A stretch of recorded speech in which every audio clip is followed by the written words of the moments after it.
Homesteaders, welcome back. Today is a very exciting day. We are going to be finishing this year's first batch of maple syrup. It is almost there. We are sterilizing our bottles that we're going to put the maple syrup in. We just boil the water around them. And over here, we have already sterilized our finishing pan. Follow me. And in here is the almost finished syrup that we removed from the evaporator pan. It is still pretty liquidy. What sugar concentration would you say this is? Hard to say. I would say it's not very viscous. Okay, so it makes sense to point out that on a normal day, we would go straight from the mega evaporator into the finisher here. However, given our time constraints, we decided to just put them in these buckets and then in the maple syrup lab refrigerator and then boil down on a separate day. So, yeah. So these are each half-gallon jars here. We should ideally have 4 full half-gallon jars from this batch.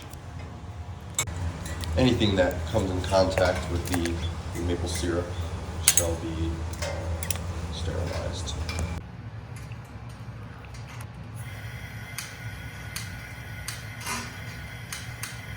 Fail.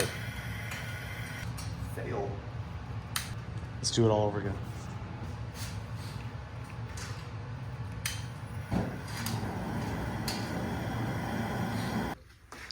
This is not the best way to go about this process. The best way is to go straight from this valve into the filter assembly sitting on top of the finisher. But as Ben mentioned earlier, time constraints, meaning we're normal people who have to work.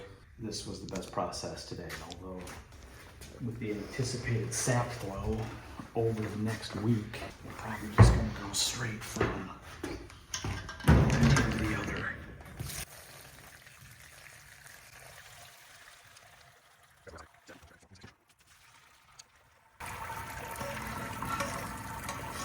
I think I should mention that this is not the boiling water that we boiled the bottles in. This is the almost syrup that needs to get finished.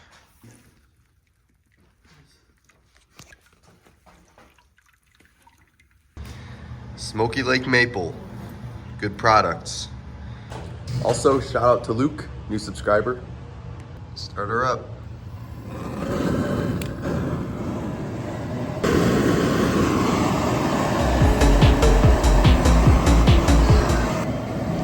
I'm waiting.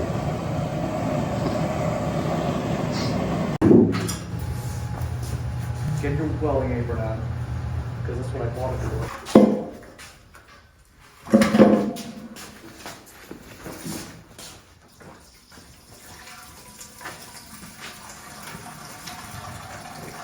All right, homesteaders. Well, it's not ruined, but just a bit of a mishap, letting it burn too long. See, I don't know why the problem is, I've got to wait for Homestead here for friggin' ever, when I could just be doing my job.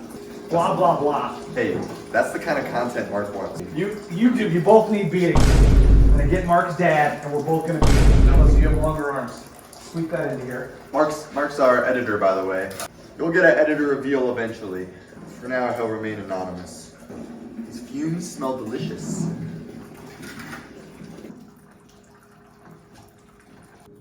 Can I trust you to open the valve and not spill it? Yeah. This is a very small batch. It's only going to be about 1.5 gallons. Generally a pour a year for sap flow so far. And there's not any more sap flow for another several days, so we have to finish this off. But it's 8 o'clock at night, and we've got jobs and school and stuff like that. You need to be here. So we're scraping out every little bit we can. So from an engineering standpoint, why are there 3 chambers? Heat transfer is directly related to the area of the surface being heated. These baffles increase the surface area, which transfers heat better from the firebox below to the liquid above.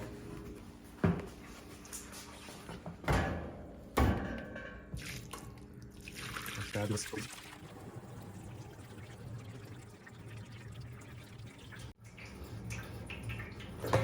All right, so while this sap is draining, I'm going to measure the sugar concentration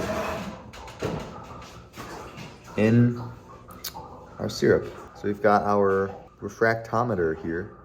All right, I'd say we're at about 60%.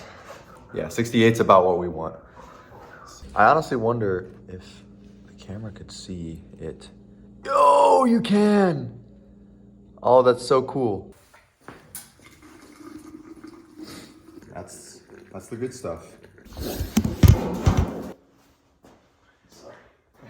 Brings us to a grand total of 3.5 gallons of syrup. Yeah, I know, it's not the best year we've had. I won't sugarcoat it, no pun intended. We think we haven't had a lot of rain, so the water table's not necessarily as high as it's been in previous years. So that's speculation. Alrighty, everybody, thank you for watching our process of making maple syrup. I really enjoy this. I know my dad does, but that's about it. And there's probably going to be more in the future. So as our production process, why can't I talk? As our production quantity progresses, we will continue to blast out banging content for you guys to watch. So thank you. See you in the next one.